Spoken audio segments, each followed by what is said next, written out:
자, 오늘 금요일이죠. TBS 집중 리포트로 시작해 보겠습니다. 최근 수도권 신도시 개발에 전세난까지 더해져 학생 자녀를 둔 가구의 이동 동선이 복잡해지고 있습니다. 이 때문에 일부 학교는 갑작스런 전학생 폭탄으로 콩나물 교실이 되는 등 어려움을 호소하고 있는데요. 교육당국은 구도심에 학교를 이전 배치하는 등의 대책을 꺼냈지만 또 다른 지역사회 갈등으로 번지기 일쑤입니다. 주택시장 변동에 울상짓는 학교들의 모습을 TBS 집중 리포트에서 취재했습니다. 주택 건설이 한창인 송도 신도시의 인천 신정중학교입니다. 교실 출입문을 열자 학생들이 문 바로 앞까지 가득 차 있습니다. 학급당 학생 수는 최대 40명. 인천 시내의 한 중학교에 비해 많게는 20명가량 많습니다. 자연히 수업과 생활지도에 고충이 따릅니다. 특히 협동 연구나 창의성 발휘를 요하는 양질의 수업은 기대하기도 어렵습니다. 조 편성을 해도 10조가 나옵니다.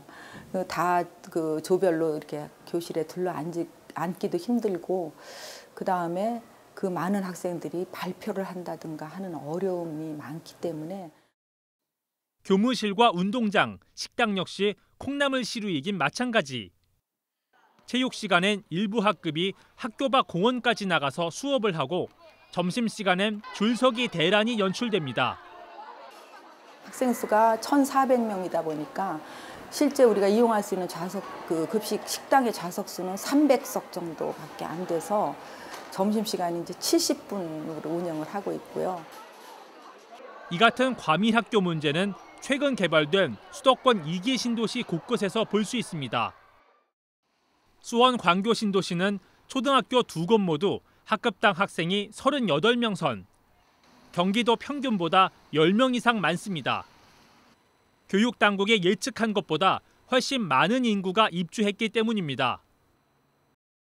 처음에 광교 신도시 계획할 때는 그 학교 학생이 그렇게 많이 유발되지 않는 것으로 통계가 나와서 학교가 이제 2개만 세워지는 걸로 자녀가 많은 부부를 특혜를 주면서 광교 지역에 많이 입주를 했어요. 그런데 이 같은 현상이 신도시 주변의 한적한 자치단체에서도 나타나 교육당국의 고민이 커졌습니다. 용인시 모현면의 능원초등학교. 학교 주변에 때 아닌 다가구 주택 건설 붐이 일고 있습니다. 이 학교는 3년 전에 비해 학생 수가 30% 늘었습니다. 광주시 오포읍의 광주 광명초등학교입니다. 학교 주변에 100가구 이하 다가구 주택 건설이 한창입니다. 이 학교 역시 3년 전에 비해 학생 수가 46% 치솟았습니다. 두 지역 모두 성남시 분당구와 인접한 게 공통점.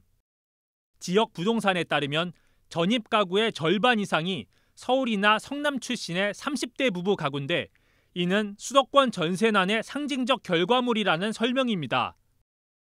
서울에서 전세를 구입하거나 실질적으로 집을 살 수 없는 분들이 분당으로 오시거든요. 근데 분당에서도 마찬가지로 집을 사거나 전세를 내가 가지고 있는 돈에서 맞춰서 할 수가 없기 때문에 그분들이 지금 이쪽으로 넘어오는 추세예요. 학생 급증으로 생긴 또 하나의 문제는 학생들의 등하굣길이 교통 지옥이 된 겁니다. 인근 2-3km 안에는 다 이 초등학교로 와야 돼요. 그러면은 자연적으로 엄마들이 학교를 이제 데려다 주고 또 저녁에 학교 시간에 등하교를 시켜야 되니까는 그 시간대에는 정말 이렇게 차들이 이렇게 움직이지 못할 정도로. 학부모들은 교육당국과 자치단체가 이 같은 현실을 예측해 대책을 세워야 했다고 질타합니다. 가장 큰 문제는 도로예요, 도로. 확충이 안 되는 상태에서 난개발로 다 허가는 내주고, 허가는 내주니까 학교 난리는 나고. 하지만 지역교육청 입장에선 제도적 한계를 토로합니다. 현행법상 300가구 이하 소규모 공동주택을 지을 때는 교육청과 협의할 의무가 없어 교육청 입장에선 학생 수 예측이 어렵다는 겁니다. 그렇다면 대규모 아파트가 들어서는 신도시는 학교 공급을 충분히 준비할 수 있었을까? 답은 아니옵니다. 학교 한 곳을 짓는데 400억 원 가까이 필요한 부담도 있지만 무엇보다 저출산 등의 영향으로 학생 수가 줄고 있는 게 근본 원인입니다.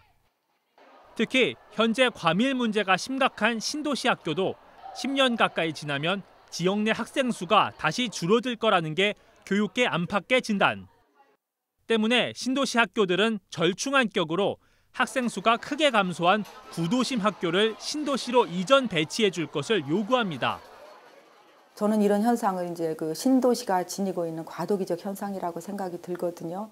원도심의 학교를 조정을 해서 이쪽 그 개발 지역으로 이전을 하는 방안도 좋은 해결 방안 중에 하나라고 이렇게 생각을 합니다. 일례로 경기도교육청은 수원 구도심의 신평초등학교를 광교 신도시로 이전시켜 학교 공급을 해결했습니다. 인천시 교육청은 학생 수가 크게 감소한 능허대 중학교를 송도 신도시로 옮기려는 계획.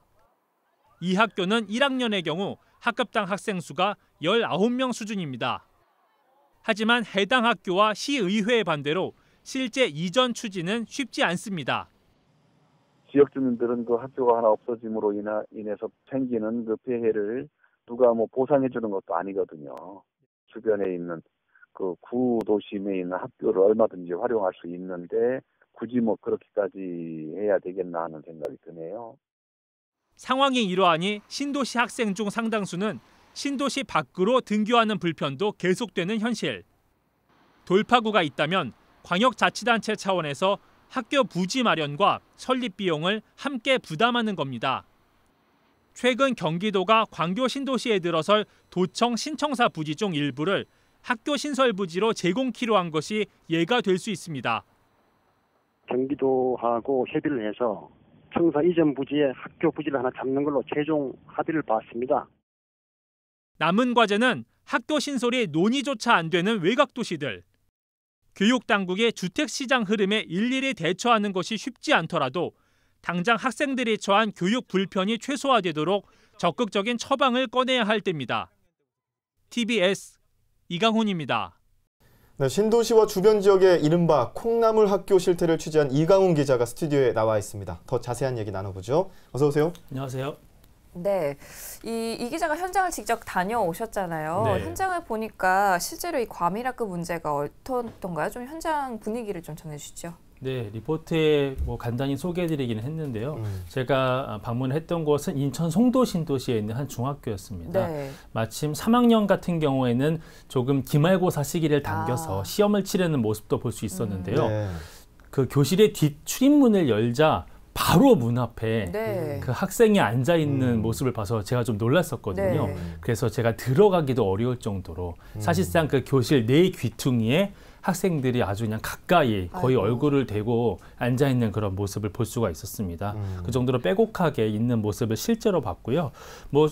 공부하는 그런 모습들도 중요하지만 운동장이나 이런 시설 이용도 굉장히 비좁은 문제가 큽니다. 네. 일례로 그 체육 시간 같은 경우에는 이 학급 수도 많다 보니까 그 모든 학급이 다 운동장에서 체육 수업을 할 수 없다고 해요. 그래서 일부 학급은 그 학교 밖에 있는 수변 공원까지 걸어가서 수업을 하고 돌아오는 이런 불편을 겪고 있는데 또 주목할 점은 이 학교가 이렇게 수변 공원을 그나마 학교에서 가까우니까 좀 이용을 하고 있었는데 공원을 운영하고 있는 주체가 인천시 시설관리공단입니다. 근데 이 공단에서 아니 이게 무료로 공원을 이용하면 되냐 이용료를 좀 달라라고 해서 1년에 무려 600만 원씩 이용료를 또 부담을 했다고 합니다. 네. 이것도 학생들 학비 아니에요? 그렇다고 볼 수 있죠. 이 학교에서 얼마나 이게 억울한 일입니까? 네, 이런 불평까지 있었다고 하고요. 또 가장 중요한 것은 아무래도 교과 교육이 우선일 텐데 최근에 그 교과 교육의 트렌드라는 게 있습니다. 요즘은 그 배움 중심 수업이라는 그 키워드를 걸고 수업을 합니다. 그래서 그 지금의 그 나이가 좀 든 세대들은 사실은 칠판을 보면서 배우는 이런 강의식 수업이 익숙하지 않습니까? 근데 요즘 학생들은 무엇이든 모둠 활동, 발표, 또 연구 이런 것들 위주로 이제 흘러가는데 이렇게 학생 수가 많다 보면 그런 수업을 제대로 운영할 수가 없는 거죠.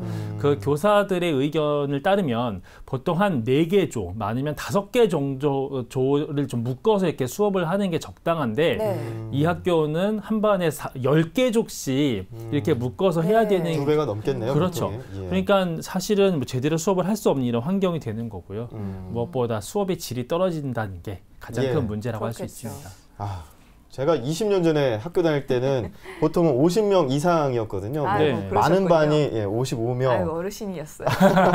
예, 그렇습니다. 슬지 씨 때는 안 그랬나 봐요? 저 때는 안 그랬습니다. 보통 학급에 몇 명 정도 있었나요? 저희는 한 30명, 35명 정도였거든요. 그러면은 딱 요즘에 그 배움 중심 수업에 적합한 교실 인원이 딱 그쯤 변화가 있었던 것 같아요. 그렇군요. 그런데 이렇게 저는 이제 저 같은 경우에는 50명 되는 교실에서 배웠기 때문에 저게 그렇게 많은 건가라는 생각이 들기도 하고 그러는데 지금 일단은 지금 35명 정도가 적당하다라는 게 보통 이제 교육당국 교실에서의 이야기인데 그만큼 교육청에서 이런 것에 대해서 좀 민감하게 반응해서 학교를 확충하면은 방금 같은 그런 콩나물 교실 같은 게 없을 텐데 이런 게 좀 잘 안 되는 게 있나요? 왜 그런 건가요? 뭐 원인이 여러 가지가 있겠습니다. 근데 지금 말씀 주신 그 한 35명 정도의 수치라는 거는 사실은 최근에 그 학교들의 평균적인 학급 인원수거든요. 근데 그게 가장 바람직한 수준까지는 아니고요. 일부 그 기초단체, 광역단체 또는 지방 같은 경우에는 학급당 인원이 한 25명 정도가 평균치인 경우도 많습니다. 사실은 수도권이 좀 과밀하다고 볼 수 있죠. 질문을 주신 거는 교육청 입장에서 얼마나 이것을 심각하게 느끼냐에 대한 부분이었는데 이게 좀 시각차가 있습니다. 그러니까 보여드린 대로 그 당장 그 특정 학교들이 인원수가 많은 건 당연히 교육청이 너무 잘 알고 있죠. 그런데 이것을 얼마나 심각하게 느끼느냐가 다른 이유는 바로 이 학교를 놓고 보는 그 범위의 그 차가 있기 때문입니다. 당장 학부모들은 내가 사는 그 아파트 단지 또 내 지역, 우리 동에 과연 학교가 몇 개가 있고 얼마나 과밀하냐에 관심이 쏠리겠죠. 그런데 교육청들은 굉장히 넓은 범위를 놓고 보지 않습니까? 이를테면 뭐 1개, 2개 기초단체를 한 번에 관리하는 곳들도 있습니다. 그렇죠. 이를테면 뭐 광주시, 하남시는 이 2개 기초단체를 묶어서 1개 교육청이 관할하고 있거든요. 그럼 굉장히 넓은 곳을 놓고 보니까 한두 개 학교가 과밀한 거로는 그렇게 크게 과밀하다고 보지 않는 경향이 있는 거죠. 또 다른 좀 그 주민수가 적은 곳들은 또 한적한 학교들이 당연히 있을 테니까 평균적인 수치를 많이 보게 되는 겁니다. 그래서 일부 학교가 좀 이렇게 학생들이 좀 미어 터져도 그렇게 심각하다고 보지 않는 전체 평균으로 계산을 하는군요. 네, 그럴 가능성이 있는 거죠. 그런 시각차가 당연히 있어서 아무래도 뭐 학교를 좀 허가하거나 새로 신설을 계획할 때도 이런 평균치를 놓고 많이 볼 테니까 좀 민감하게 느끼냐 아니냐에 대해서 차이가 있을 수 있고요. 하나 더 덧붙여서 말씀을 드리면 우리 송도 신도시를 지금 계속 예로 드리고 있는데 신도시는 사실 계속 개발 중이지 않습니까? 그래서 송도는 지금 북쪽과 또 중간 부분은 개발이 됐고 남쪽 부분이 마저 이제 개발 계획이 있는데요. 사실은 지금 말씀드렸던 그 과밀 학교는 북쪽에 있었습니다. 근데 교육청 입장에서는 이제 남쪽에 학교가 신설이 될 거니까 전체적으로 보면은 학생들이 다 자연적으로 분산돼서 조정이 될 거야라는 의견이죠. 그런데 잘 아시겠지만 북쪽에 있는 학부모 입장에서는 남쪽까지 보낼 이유가 없죠. 그렇습니다. 보낼 일도 없고 남쪽에 학교가 생긴다고 해도 역시 아니죠. 당연히 의미가 없는 제1이 아니게 되는 거죠. 바로 이런 게 대표적인 그 시각 차이의 예라고 할 수 있는 겁니다. 제가 학부모가 아닌데도 이렇게 이해가 되는데 격하게 공감을 하시니까. 그러네요. 그러네요. 그러면 신도시는 그런 사정이 있을 수 있고요. 또 반면에 다세대 주택 건설 등으로 인해서 이제 뭐 갑자기 전학생 폭탄을 맞은 외곽 지역 같은 경우에는 학교 신설을 좀 해야 하지 않을까 이런 생각이 드는데 어떤가요? 네, 맞습니다. 이들 지역은 잘 아시겠지만 우리가 도농 복합 지역이라는 말을 쓰지 않습니까? 도시이긴 한데 사실상 농촌에 가까운 모습들을 많이 하고 있는 게 이런 수도권 외곽 도시들입니다. 이런 곳들은 사실 학교 수 자체도 많지도 않고 또 멀리 떨어져 있기 때문에 어느 한 곳이 과밀이 됐으면 사실 그 근처에 하나 지어주지 않으면 뭐 해결 방법이 없는 겁니다. 그런데 이 역시 잘 해결되지 않는 경우가 많죠. 그거는 그 기초단체 자체가 학생 수가 그렇게 많지 않기 때문에 여전히 광역 단위의 교육청에서 보더라도 그렇게 그 신설이 아주 급한 곳으로 인식되지 않을 가능성이 높고요. 더욱이 학교를 설립한다는 거는 정부의 심사까지 올라갔다 와야 됩니다. 그 학교 설립 심사위원회에서 심사를 해줘야 되는데 잘 아시겠지만 최근에 전국적인 이 저출산 문제로 해서 학령기 인구는 계속 줄어들고 있지 않습니까? 그러니까 아주 그 심사 기준이 까다로워질 수밖에 없고요. 웬만한 이유 아니고서는 이 신설 허가가 나기 어려운 현실이죠. 그러면 신설이 어렵다면 학교 이전이라도 해서 좀 약간 어떤 학교는 너무 학생 수가 부족해가지고 폐교하는 학교도 있고 네. 어떤 학교는 말씀하신 것처럼 과밀화돼서 네.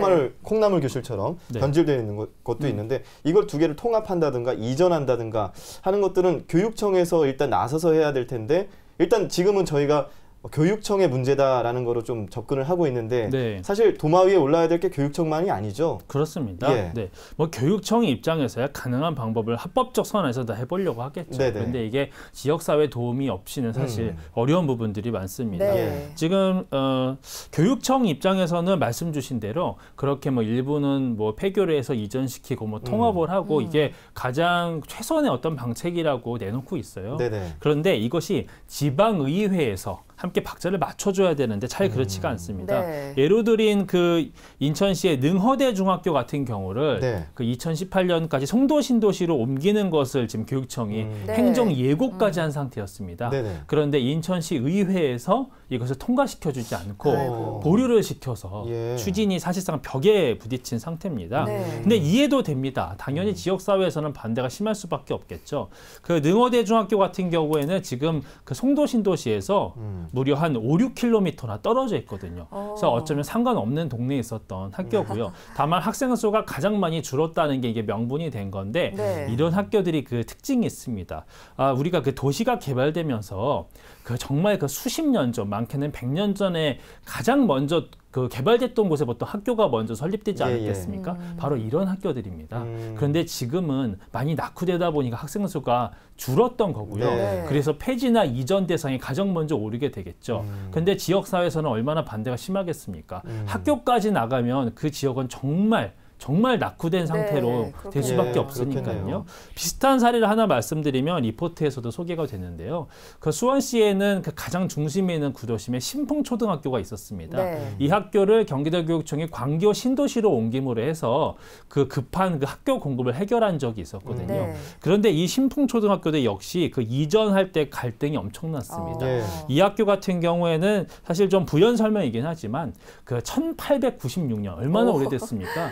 조선시대에 고종이 명을 해서 화성행궁 경내 안에다가 지었던 경기도 최초의 공립학교였거든요. 근데 이 학교를 신도시로 옮긴다? 얼마나 지역사회 반대가 심했겠습니까? 그 학교 출신만 해도 경기도에 너무나 많은 시민들이 살고 있습니다. 동문이 그렇게 반대하니 이전이 어려웠겠죠. 중요한 것은 이렇게 구도심에 있는 학교들이 많이 그 이전 대상에 오르지만 이런 그 지역사회 또 역사적인 배경이 워낙 두텁게 깔려있기 때문에 교육청이 단순히 그냥 숫자 노름만으로 이전 조치를 계획한다는 거 정말 추진이 쉬운 일이 아닌 겁니다. 그렇긴 해요. 듣고 보니까 이전도 쉽지 않은데요. 네, 맞아요. 이전이나 뭐 학교 신설이나 다 쉬운 일은 아니라는 생각이 드는데요. 다만 이제 뭐 다시 콩나물 교실 문제로 다시 돌아가 보면 일단 지금 실제적으로 나타나는 뭐 애로사항이나 뭐 불편 문제 같은 거는 해결은 일단 해야 되니까요. 네, 맞습니다. 이런 것들을 해결하려면 어떤 조치들이 좀 필요할 것으로 보이시나요? 네, 다시 이제 기본의 문제로 좀 돌아가서 생각을 해야 되는데요. 학교 입장에서 보면은 일단 가장 필요한 것은 뭐 여러 가지 뭐 대책이 필요하겠지만 제일 중요한 것은 일단 증축을 하면 좋습니다. 그게 가장 현실적인 얘기죠. 학교를 늘리는 건 벌써 몇 년 단위 걸리는 그런 작업이니까 당장 운동장 한 켠을 좀 이용해서라도 건물을 좀 새로 올릴 수 있으면 얼마나 좋겠습니까? 일종의 별관 같은 거죠. 그런데 잘 아시겠지만 요즘에 그 아파트 단지들에 들어서는 학교들이 얼마나 좁습니까? 그렇죠. 운동장도 정말 좁아서 학생들의 공을 차면 공이 울타리 밖으로 넘어가는 경우 너무 많습니다. 네. 그런데 무슨 공간이 있다고 건물을 또 짓겠습니까? 그래서 현실적으로 어렵습니다. 그래서 교육청의 대책으로 내놓은 것이 주변의 학교들과 혹시 공간을 좀 공유해보는 게 어떻겠냐는 겁니다. 이 말씀드린 송도 신도시 같은 경우에는 북쪽에 학교 4개가 나란히 설치됐습니다. 다 이런 게 계획도시니까 가능한 거였는데요. 이곳에는 그 포스코 고등학교 같은 그 사립학교들도 포함이 돼 있는데 이들 사립학교는 사실 공간 여건이 매우 좋죠. 그래서 그렇죠. 공립학교 학생들이 뭐 일부 이 공간을 좀 빌려서 공유하면 어떻게 했냐. 그야말로 궁여지책이자 미봉책인데 학교들의 입장에서는 이거야말로 있을 수 없는 일입니다. 그렇죠. 학부모 입장에서는 이해가 안 되죠. 다른 학교에 가서 수업을 받더니 이게 무슨 말이야. 있을 수 없는 일이어서 사실 대책이라고 말하기도 부끄러운 그런 정도라고 할 수 있고요. 근본적으로 얘기를 해보면 더 중요한 것은 우리가 이렇게 지금 신도시 개발과 또 전세난 얘기를 하고 있지 않습니까? 네. 이렇게 주택시장 또는 건설 계획이 민감하게 바뀌는 거에 대해서 교육당국의 정보를 공유해야 되는 겁니다. 그래서 빨리빨리 준비를 해서 학생 수가 내년에 늘어날 것 같다. 빨리 뭔가 조치를 취해야 되지 않느냐. 네. 이런 것들이 그 기초단체 단위 교육청에서도 발빠르게 좀 움직여줘야 학생과 학부모, 교사가 겪을 수 있는 불편을 좀 줄일 수 있지 않을까 싶습니다. 네. 아이고 참 뭐 해결 방법이 없다라는 네. 게 좀 얘기를 듣다 보니까 떠오르는 생각인데 아무래도 신도시 개발의 전세난까지 겹치다 보니까 이전에는 예측할 수 없었던 과밀 학교가 탄생하는 것 같기도 하고요. 아무쪼록 교육당국 말씀하신 것처럼 기초단체 단계에서부터 좀 세밀한 관심을 갖고 학생들의 교육 불편을 서둘러 해소해야겠습니다. 이강훈 기자와 함께 이야기 나눠봤습니다. 오늘 고맙습니다. 고맙습니다.